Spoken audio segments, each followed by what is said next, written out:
Hi guys, good morning. Welcome for my vlog. Ngayon, July... Ano tayo ngayon? July 22. Ayan. Kagigising lang natin sa higaan. Kagigising lang natin. Oh, yung aso ko. Oh, ang kulit ng aso ko. Ang kulit niya, guys. Ang kulit niya. So...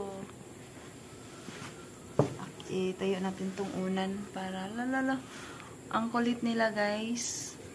Yung pusa ko, dalawa yan. Ang kulit,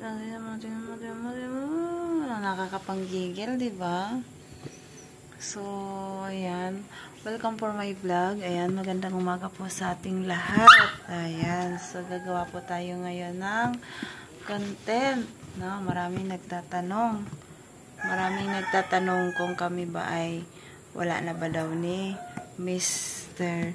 Dulapa. So, sasagutin natin yung mga tanong nyo. Abangan ninyo ang aking mga next video. Kasi kagigising ko lang talaga dahil wala kaming pasok. Wala kaming pasok dahil tag-ulan. Tag-ulan, wala kaming pasok. So, ngayon, nandito ko sa bahay. Walang hapunan, walang almusal. And, hindi pa naman kumakalam yung sikmura ko. So, ayan guys. Bye.